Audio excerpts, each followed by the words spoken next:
Hey everyone, welcome to Q&A with Tori and Alex, episode 4. This week we focus on the California Teachers Retirement Basics. This is to set the foundation for our California Teachers and Coffee webinar that we're hosting on Wednesday, July 8th at 10 a.m. The first 40 RSVPs will receive a $10 Starbucks gift card, so you can visit our website to register. Alex and I work with many teachers who have this pension as their biggest source of retirement income. So it's super important to understand. So what is CalSTRS?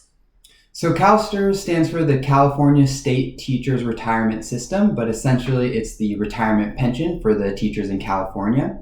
If you teach at a public school in the state, you automatically add to the pension on a regular basis via your payroll deduction. Your district will then match your contribution. So this creates a large pool of money that earns interest over time and makes up the pension. Once you reach retirement, CalSTRS will pay you a monthly benefit for the rest of your life out of that pool of money.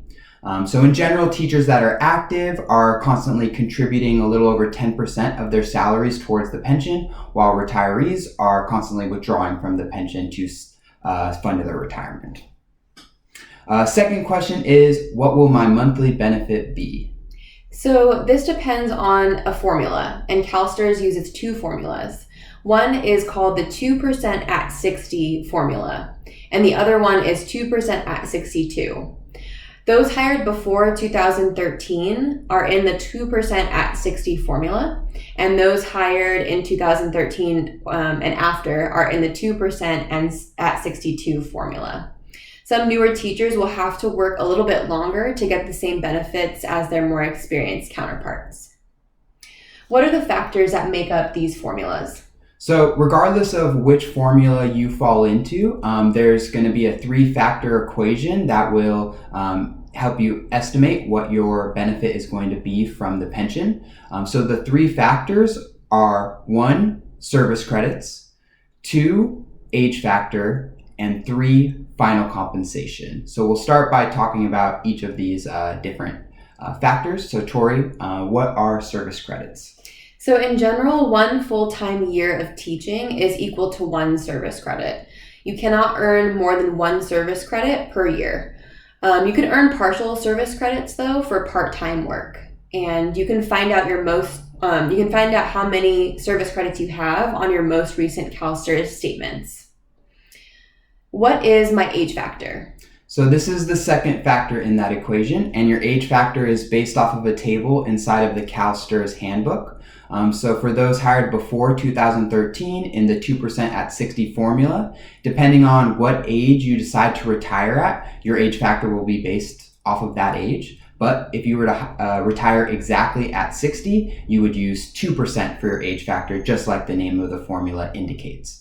For those hired after 2013 and are in the 2% at 62 formula, if you were to retire at the age of 62, you would use 2% for the age factor as well. One thing to note is that no matter what, the maximum age factor that you can use is 2.4%. Next question is, how do they calculate my final compensation? So for those under the CalSTRS 2% at 60 formula, retiring with at least 25 years of service, your final compensation is the highest salary for 1 year. If you have less than 25 years of service and you're in that formula, it's the average annual compensation for your 3 highest consecutive years of service. For members with less than 25 years of service credit, again, and those who are in the CalSTRS 2% at 62, again, your final compensation is the average annual compensation for your 3 highest consecutive years of service.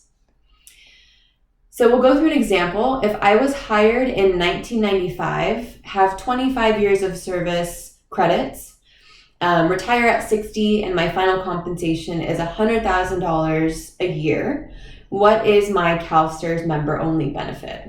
So first thing to note with that question is because you were hired in 1995, we can assume that you have that 2% at 60 formula since you were hired before 2013. Next, we'll jump into that 3-factor equation. So the first part is service credits. So in this example, we would plug in 25 for your 25 service credits. If you're retiring at age 60, again, if you're in that 2% at 60 formula, we would plug in 2% for the age factor. And then for final compensation of $100,000 a year, since you have 25 or more service credits, we'll actually use that $100,000 as final compensation. So doing some quick math, 25 times 2% is equal to 50%. And the final compensation is equal to $100,000. So 50% of $100,000 is going to be $50,000 a year that you can expect from your pension. Before taxes. So thanks for tuning in today. Obviously, if you want to get more information, please attend our California Teachers and Coffee webinar on Wednesday, July 8th at 10 a.m. Again, the first 40 RSVPs will be sent a $10 Starbucks gift card. Visit our website it's www.toriandalex.ceterainvestors.com and visit our events tab to be one of the first 40 to register. Take care. See you next week. Thanks, everyone.